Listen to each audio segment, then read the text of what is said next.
Muy buen día, que el Señor le bendiga. Vamos a continuar con la lectura de la Biblia en el segundo libro de Reyes y el día de hoy vamos a leer los capítulos 18, 19 y 20, que nos habla principalmente del reinado de Ezequías. Antes de empezar, voy a leer algunos versículos y los voy a ir comentando, pero en el video anterior hablaba sobre ya el final del reino del norte, el cual fue llevado cautivo por los sirios. Entonces, a partir del capítulo 18 hasta el final del segundo libro de Reyes, únicamente vamos a estar leyendo acerca del reino restante, el reino que aún no ha sido conquistado, que es el reino del sur, el reino de Judá. Entonces, en el capítulo 18 empieza hablándonos del reinado de Ezequías. En el tercer año de Oseas, hijo de Ela, rey de Israel, comenzó a reinar Ezequías, hijo de Acaz, rey de Judá. Como ya les había comentado en videos anteriores, a veces es confuso porque vemos que se mencionan dos reyes, pero ahora creo que a estas alturas ya hemos entendido que cuando se habla de un rey, en este caso del rey Ezequías, paralelamente se menciona quién era el que estaba gobernando durante ese tiempo en el otro reino. Entonces aquí vemos que en el reinado de Ezequías todavía estaba reinando el último rey de Israel porque en ese entonces fueron llevados cautivos. Entonces, paralelamente, mientras el pueblo del reino del norte era llevado cautivo, el que estaba reinando era Oseas, el último rey que gobernó en Israel. Y en ese tiempo, en el reino de Judá, estaba reinando Ezequías. El versículo 2 dice, cuando comenzó a reinar era de 25 años y reinó en Jerusalén 29 años. El nombre de su madre fue Abí, hija de Zacarías. Hizo lo recto ante los ojos de Jehová, conforme a todas las cosas que había hecho David, su padre. Aquí me voy a detener porque hay algo importante para mencionar. Dice que cuando comenzó a reinar tenía 25 años y menciona aquí el nombre de su madre fue Abí, hija de Zacarías. Este detalle es muy importante porque vemos que en el versículo siguiente nos dice que hizo lo recto ante los ojos de Jehová. Repetidamente yo les he venido comentando y si usted ha venido leyendo, se dará cuenta que se repite esta frase, ¿no? Hizo lo malo o hizo lo bueno, hizo lo recto o no hizo lo recto ante los ojos de Jehová. Ya repetidamente he mencionado y lo sigo diciendo para que se nos grabe, ¿no? En el reino del norte todos los reyes fueron malos, todos, sin excepción, todos se alejaron de Dios. Sin embargo, en el reino del sur, que es del que estamos hablando a partir de ahora en adelante, solo del reino de Judá, todos los reyes, de todos, algunos sí hicieron lo bueno. Y este es el caso de Ezequías, perdón. ¿Y por qué es importante resaltar esto? Porque el rey anterior a Ezequías fue su padre. Su padre se llamaba Acaz. Si regresamos al capítulo 16, dice reinado de Acaz. Él fue el padre de Ezequías. Pero aquí, contrario a Ezequías, dice en el versículo 2 del capítulo 16, dice, y no hizo lo recto ante los ojos de Jehová su Dios, como David su padre. ¿Por qué es importante mencionar esto? Porque hubieron algunos reyes buenos, algunos reyes malos. Entonces, es importante porque aquí me está diciendo algo. Como hayan sido mis padres, no determina cómo voy a ser yo. No importa si mi padre fue malo. Eso no significa que yo debo repetir la historia. Cada quien es responsable de las decisiones que toma en su vida. Algo importante para recordar es que en el caso del reino del sur, del reino de Judá, es que ellos formaron una dinastía a partir de David. Esto significa que después de David reinó su hijo Salomón, después de Salomón su hijo Roboam, después de Roboam el hijo de Roboam y así sucesivamente. Es decir, todos los descendientes de David formaron una dinastía. Contrario a lo que sucedió en el reino del norte, que ellos se ponían a uno, mataban a uno, ponían a otro, había un complot para matar al rey y lo mataban, ponían a otro y así. O sea, no necesariamente había una línea sanguínea. Mientras que En el reinado de Judá, todos son descendientes del rey David, hasta que si nos vamos a Mateo a ver la genealogía de Jesús, vemos cómo él es descendiente de David. Y por qué a Jesús se le decía hijo de David, que esta es una costumbre en el pueblo hebreo, que constantemente a alguien se le dice hijo de fulano de tal porque es descendiente, no necesariamente porque David haya sido el padre, como es este caso que aquí en repetidas ocasiones en la Biblia leemos que cuando se habla de un rey dice hizo lo recto ante los ojos de Jehová como David su padre, pero no es que David hubiera sido el padre de Ezequías, sino que es una forma, una tradición, un decir, algo simbólico de que es descendiente de David, pero no necesariamente que es el padre. Entonces, vuelvo y repito, si mi padre era malo, eso no va a determinar que yo sea una persona mala. Cada quien puede romper con cualquier maldición generacional, porque todos, desde el momento en que ya tenemos la conciencia para decidir, tomamos nuestras propias decisiones.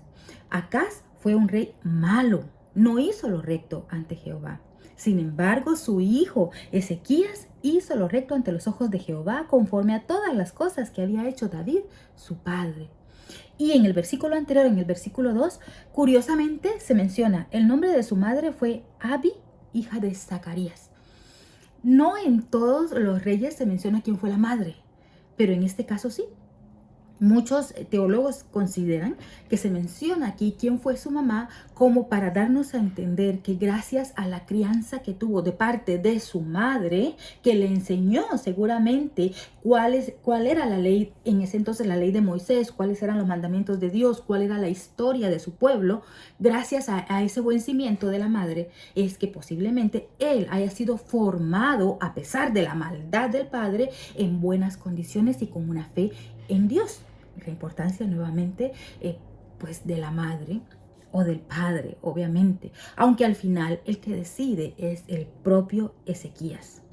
Entonces es importante ver estos detalles porque aquí son lecciones que la Biblia nos enseña, son como perlas que uno encuentra en un versículo que pareciera que no nos enseña nada. Apenas estamos leyendo estos 3 versículos y de aquí hay mucha tela para cortar, hay mucha enseñanza que la Biblia nos da. Entonces, a mí estos detalles de verdad, cuando yo empiezo a leer y van surgiendo en mi cabeza y yo digo, ay, qué hermosa es la Biblia que nos va dando lecciones a través de todas sus páginas. Por eso es que es bonito leer la Biblia e irla meditando.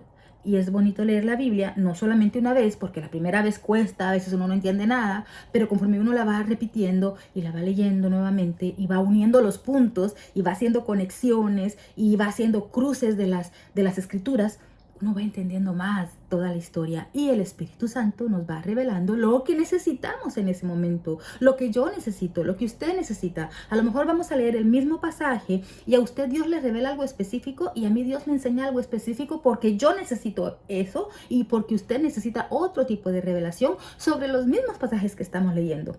Es maravilloso, ¿no? Porque este no es cualquier libro, es un libro de vida, es el libro que Dios nos dejó como una manera de guiarnos mientras estemos aquí en la tierra. Entonces, continuando. Versículo 4 dice, Él quitó los lugares altos y quebró las imágenes y cortó los símbolos de acera, e hizo pedazos la serpiente de bronce que había hecho Moisés, porque hasta entonces le quemaban incienso los hijos de Israel, y la llamó Neustán. Miren, quitó los lugares altos, esto también ya lo hemos visto, que los lugares altos en los montes era en donde los pueblos paganos específicamente iban y hacían sus sacrificios, esto porque culturalmente consideraban que se sentían más cerca de sus dioses, de sus deidades, entonces iban a lugares altos. Incluso esta es una práctica que al día de hoy muchos de los que practican brujería o todavía creen en diferentes dioses o deidades, lo hacen, van a lugares altos, a los montes, a las cimas, y allí ponen altares. Y esto es una práctica pues pagana. Nosotros sabemos como cristianos que no necesitamos ir a la cima de una montaña para allí ir a hablar con Dios. Dios está con nosotros, aquí en nuestro corazón. Cerramos la puerta y aquí está Dios. Pero pues esta era una práctica pagana que el pueblo de Israel también la había adoptado. Entonces, ¿qué fue lo que hizo Ezequías?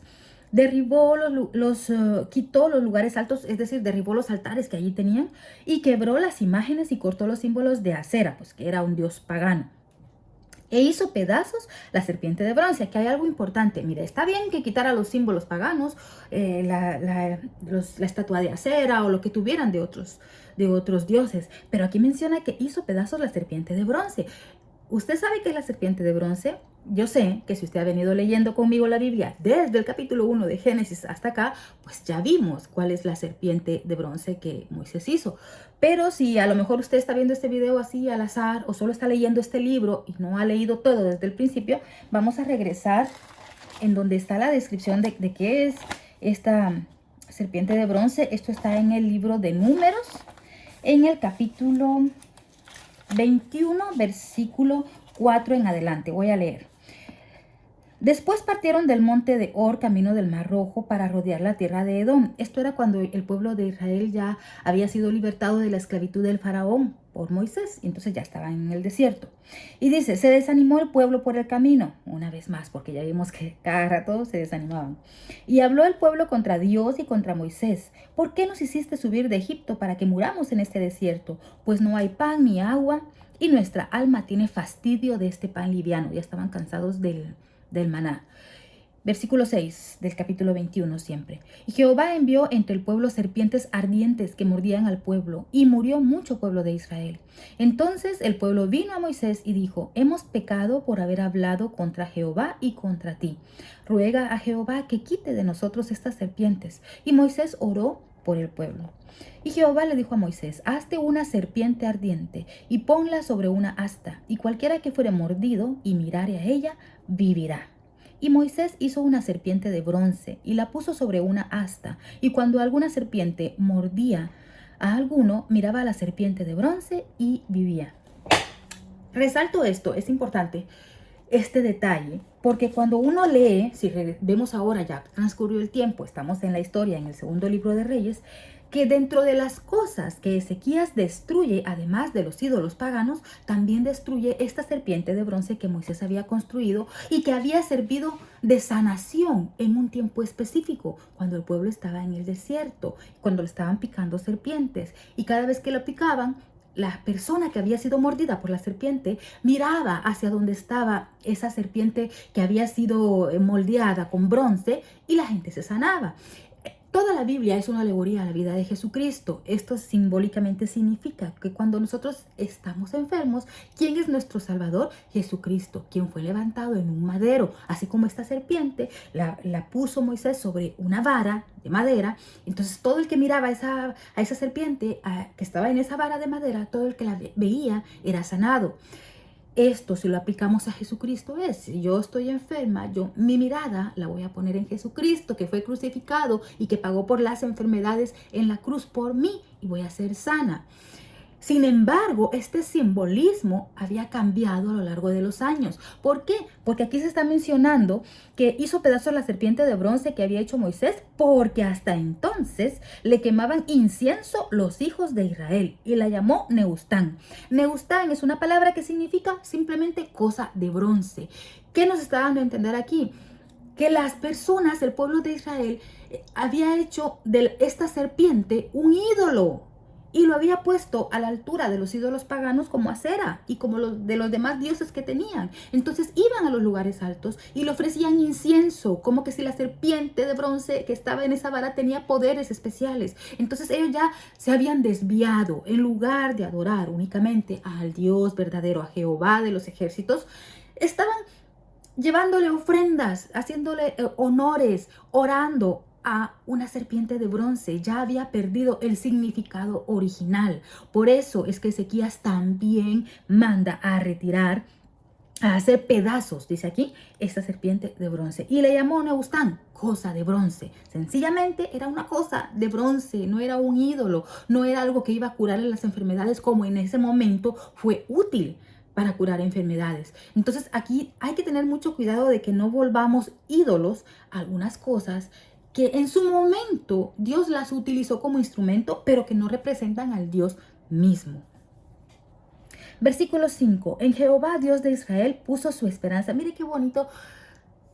Ay, es que esto nos inspira a que hagamos también lo que hizo Ezequías. En Jehová, Dios de Israel, puso su esperanza. No en ningún ídolo, no en la serpiente de bronce, no en Acera, no en los dioses paganos, como hizo su padre. No, dice que en Jehová, Dios de Israel, puso su esperanza. Ni después ni antes de él hubo otro como él entre todos los reyes de Judá. Mire qué impresionante lo que nos está diciendo aquí. Ni después ni antes de él hubo otro como él entre todos los reyes de Judá. Algunos teólogos lo llegan a comparar con la estatura o con la altura o con la calidad espiritual incluso de David. Porque siguió a Jehová y no se apartó de él, sino que guardó los mandamientos que Jehová prescribió a Moisés, y Jehová estaba con él a donde quiera que salía, prosperaba. Mire, otro aquí importante, cuando Dios está con nosotros, Él mismo se encarga de que prosperemos. Nuestras finanzas también son sanadas. A ver, y a donde quiera que salía prosperaba. Él se rebeló contra el rey de Asiria y no le sirvió. Hirió también a los filisteos hasta Gaza y sus fronteras, desde las torres de las atalayas hasta la ciudad fortificada. Luego vemos acá en el versículo 9 en adelante que nos habla acerca de la caída de Samaria. Esto ya lo vimos en el video anterior. ¿Por qué parece que se repite aquí? No es que se repita, sino que simplemente nos está contando una historia breve, ya que durante el reinado de Ezequías, durante este tiempo, el reino del norte fue llevado cautivo por los sirios. Así que aquí hace como una breve, nos está contando brevemente lo que sucedió mientras estaba reinando Ezequías. Otra pregunta importante aquí que quiero mencionar es, ¿por qué no se llevaron cautivos a los dos reinos al mismo tiempo? Si todos en realidad eran un solo pueblo. Sin embargo, muchos teólogos, no lo digo yo, y esto es una prueba, dicen que el reino de Judá permaneció más tiempo porque durante todos sus años de gobierno hubieron algunos reyes buenos, no todos fueron malos, y esto extendió la misericordia de Jehová. En cambio, en el caso del reino del norte, todos los gobernantes, todos los reyes fueron malos, se apartaron de Dios. Y esto lo vemos aquí, ya que durante este reinado de este rey, que fue uno de los mejores reyes, los que más estuvo cerca de Dios y que no hubo uno antes ni después como él, durante ese tiempo en el que estaba ese rey, Dios tuvo misericordia del reino del sur. Pero justamente durante su reinado en el reino del norte, ellos fueron llevados en cautividad. Entonces por eso el reino de Judá se extiende durante más de 100 años, todavía permanece, mientras que ya para ese entonces el pueblo o el reino del norte ya era esclavo. Luego nos dice en el versículo 13, aquí no voy a ir leyendo porque si no, no termino, pero espero que usted sí lo haga, del versículo 13 hasta el final, 37 del capítulo 18, nos dice que Sennacherib invade a Judá. Sennacherib era el rey de Asiria en ese entonces.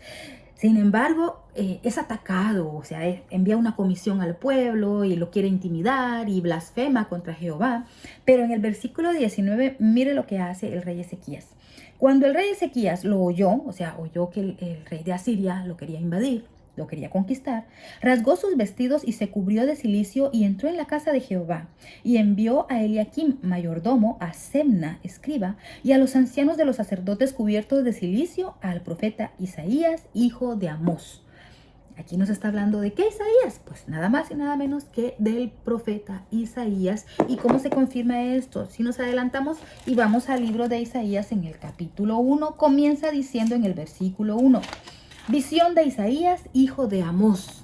¿Y qué es lo que acabamos de leer acá? En el versículo 2, que Ezequías mandó una comisión con el profeta Isaías, hijo de Amós. Está hablando del mismo profeta Isaías. Es decir, aquí nos está ya la Biblia dando una luz de durante el reinado de Ezequías, durante ese tiempo, el profeta Isaías profetizó o vivió.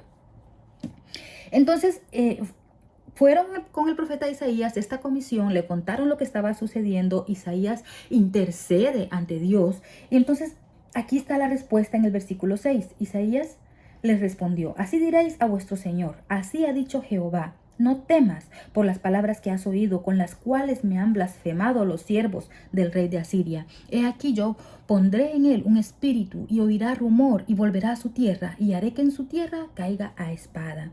Y tal como fue hecha la profecía, como Dios habló a través del profeta Isaías, así se cumple, que en realidad resulta que todo el ejército amanece muerto. Que seguramente quedaron algunos para contar la historia, o los mismos del pueblo de Judá vieron que amanecieron muertos. Aquí menciona un número, hay una parte, si usted lee todo el versículo, más de 100,000, como 180,000, hay una parte en donde dice la cantidad.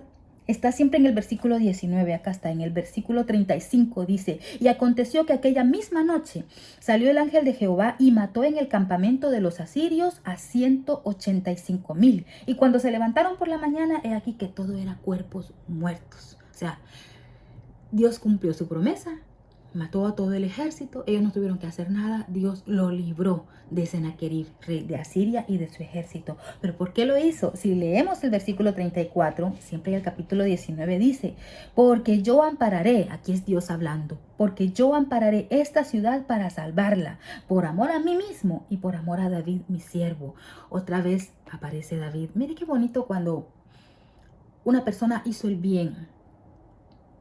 Cuando vemos que como la historia de David, su historia personal, es un ejemplo que se va transmitiendo de generación en generación, y por amor a David, dice Dios, ni siquiera por el mismo pueblo que está viviendo en ese momento, sino que por amor a David no los destruye, sino que los protege. Y por supuesto también por la intervención sabia en ese entonces del rey de Judá, que era Ezequías, quien hizo lo correcto. Si al día de hoy los presidentes, los gobiernos, dejémoslo a nivel nacional, pues a nivel de estatal o departamental, o cualquier persona de influencia, si en lugar de al tener un problema dijera, vamos a reunir a los consejeros, vamos a buscar ayuda con el psicólogo, vamos a preguntarle al médico, vamos a preguntarle al especialista, si en lugar de eso se volvieran a Dios cuando tuvieran un problema y le pidieran a Dios la dirección, tuviéramos un mundo mejor definitivamente. Hubieran gobernantes con mejor liderazgo, hubieran pueblos más saludables en todos los aspectos, en su economía, en sus relaciones, en la salud, en la educación. Pero lamentablemente, la mayoría de los gobernantes de nuestros países actuales, o las personas que están en puestos importantes, no son personas que temen a Dios. Pero vemos acá que para los que temen a Dios todo va a obrar para bien, y que Dios va a protegerlos de cualquier problema, incluso de guerras, sin necesidad de que ellos muevan un dedo. Dios se encarga, Dios mismo se encarga. Y si Dios lo hizo en aquel tiempo, Dios lo puede hacer ahora, en cualquier momento. Si usted me está viendo y usted es una persona de influencia, si usted tiene un cargo público, si usted tiene un lugar en la sociedad en la que usted es una persona de influencia, cuando tenga un problema, busque a Dios, porque Dios también está en los asuntos del gobierno, también está en los asuntos del pueblo, también quiere protegernos de la guerra, de la política, de la economía, de la enfermedad, de problemas estatales, de decisiones, de burocracia. Dios está en todo. Dios nos puede dar esa luz para tomar las decisiones correctas. Busquemos a Dios primero en cualquier área de nuestra vida. No lo dejemos a Dios por fuera. No seamos cristianos únicamente en la iglesia, pero cuando vamos a nuestro trabajo laico o secular, nos olvidamos de que Dios también está allí. Si Dios obra en nosotros en cualquier parte, y tenemos que ser una luz en el lugar en donde Dios nos puso para brillar. A lo mejor en la iglesia no tiene un cargo, pero a lo mejor fuera en su trabajo sí, y tiene la posibilidad de hacer las cosas correctas. Y que Dios allí en su trabajo lo haga brillar, tomando las decisiones que el Espíritu Santo le ayude. Si le da permiso, si habla con Dios, si le entrega a Él también las cargas, no solamente en lo espiritual, sino también en su día a día. Allí está Dios. Continúa el capítulo 20 y aquí ya nos habla, mira, este es un pasaje muy, muy interesante, que yo creo que mejor lo voy a tratar en el video siguiente, porque si no se va a hacer muy largo.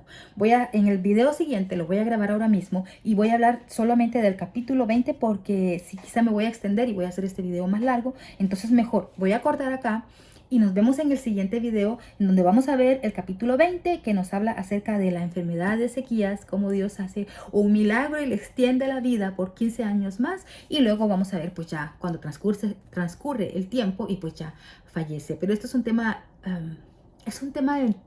muy bonito, que sí quiero verlo con detalle. Así que nos vemos en el siguiente video. Que el Señor le bendiga y gracias por acompañarme.